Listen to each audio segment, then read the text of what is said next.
Kita bertemu lagi dengan BH Channel, belajar asik menyenangkan. Untuk muatan pelajaran PKN dengan topik penyebab keragaman di Indonesia. Tentunya kita sudah bolak-balik belajar tentang keragaman ya. Ada banyak keragaman di Indonesia, mulai dari agama, kemudian suku bangsa, kemudian ada rumah adat, adat istiadat, makanan tradisional, bahasa, ada juga lagu, dan masih banyak lagi ya. Ada banyak sekali keragaman di Indonesia. Nah, kali ini kita akan belajar apa sih yang menyebabkan keberagaman itu terjadi.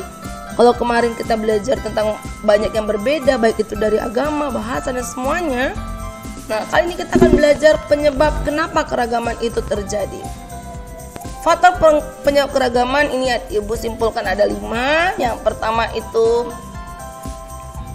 letak strategis Indonesia, yang kedua kondisi wilayah, kepulauan, kemudian ketiga perbedaan kondisi alam, keempat keadaan transportasi dan komunikasi, dan kelima itu ada penerimaan masyarakat terhadap perubahan.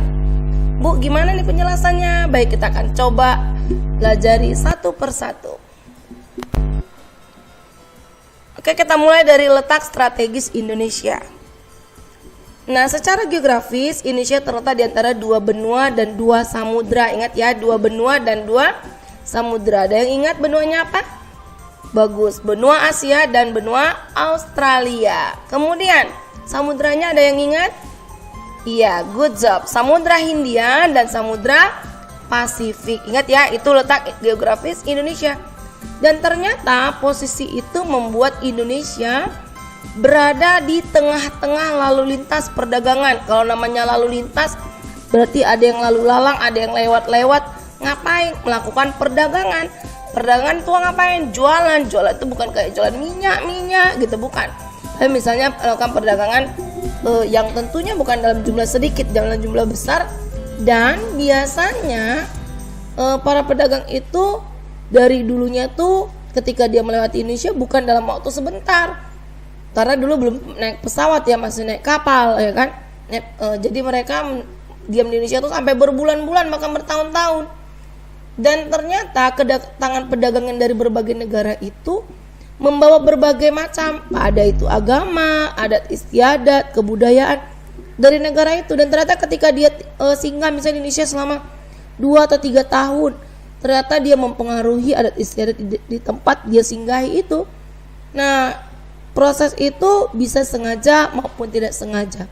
Jadi karena letak Indonesia yang strategis, ada banyak para pedagang datang, baik dari India, dari Cina, dari Arab atau Gujarat ya. Banyak, jadi akhirnya mereka membawa agama, adat istiadat, kebudayaan.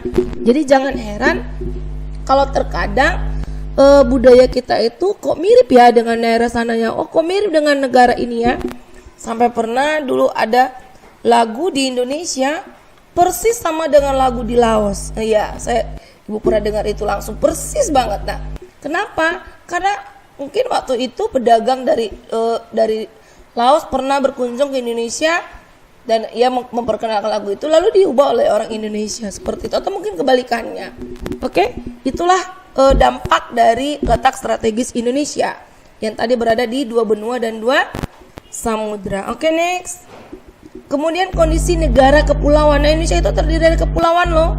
Ada yang tahu jumlahnya? Wah, 13.466 pulau. Luar biasa. Kalau yang kita tahu kemarin yang besar ada 5 ya.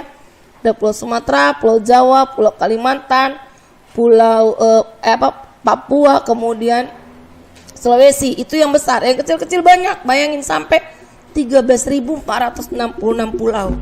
Nah, ini tentunya gak semua ditinggalin ya. Nah, di antara pulau-pulau itu ada yang tumbuh menjadi satu suku bangsa. Misalnya satu pulau karena mungkin dia waktu itu kan tidak mudah untuk mencapai ke pulau-pulau yang lain, jadi dia berkumpul terakhir terbentuk satu suku bangsa seperti itu. Bisa jadi satu pulau atau sebagian pulau tapi tumbuh satu suku bangsa. Jadi otomatis itu akan membuat ada budaya tersendiri dari tiap bangsa itu, suku bangsa itu. Itulah membuat Indonesia sangat kaya ya, luar biasa ya, bayangkan 13.466 pulau. Nah, hal itulah yang menyebabkan banyaknya suku bangsa Indonesia dengan budaya yang berbeda-beda. Udah tahu ya? Jadi udah dua penyebab perbedaan itu terjadi. Oke, letak strategis dan kondisi kepulauan. Selanjutnya perbedaan kondisi alam. Nah, Indonesia itu tadi yang luas tadi yang terdiri dari 13.466 pulau itu dibatasi oleh lautan. Dan tentunya tidak mudah untuk mencapai pulau yang satu dengan pulau yang lain. Ada juga sih yang mudah, beda juga yang sulit, ya kan? Nah, selain itu juga Indonesia itu termasuk negara vulkanis.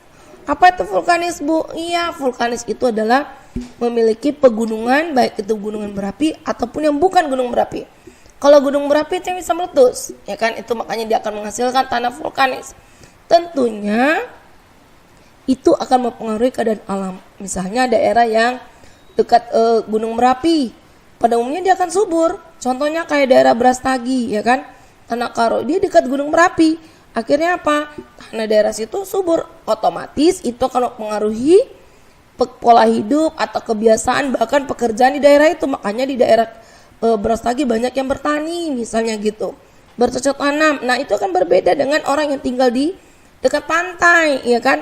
Jadi itu mempengaruhi dari pola hidup, akan juga mempengaruhi budaya hidup dari setiap suku bangsa. Oke, next udah.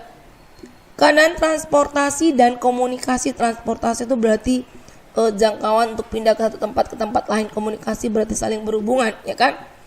Nah, kemajuan dan keterbatasan sarana transportasi dan komunikasi dapat mempengaruhi keadaan masyarakat Indonesia. Artinya gini, kalau satu daerah mudah dicapai dan komunikasinya baik, akan berbeda budayanya dengan daerah yang mungkin capaiannya sangat sulit. Misalnya ada satu daerah yang untuk mencapai itu sangat sulit.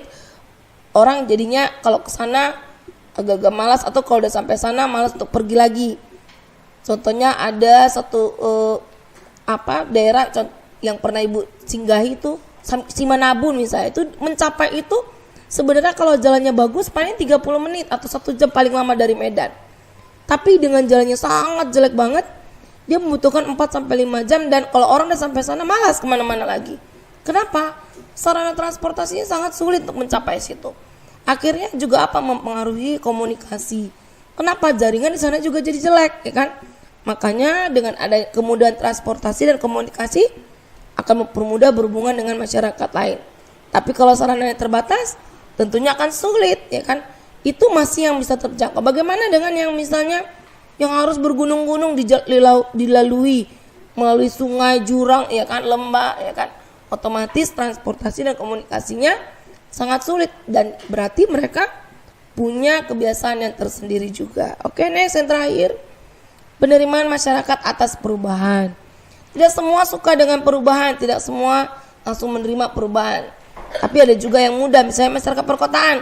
Dia relatif mudah menerima orang asing atau budaya lain. Artinya ketika ada hal yang baru, orang kota mudah menerimanya. Tapi kalau daerah yang pedalaman pada umumnya ya sulit menerima hal yang baru. Ya kan, mereka kan bertahan dengan budaya itu dan sulit menerima budaya luar. Nah, jadi kita udah tahu ya kenapa ada banyak perbedaan, kenapa ada banyak keragaman. Tapi ingat, keragaman itu membuat indah. Oke, sampai bertemu kembali di materi selanjutnya. Tetap semangat, keep healthy, bye-bye.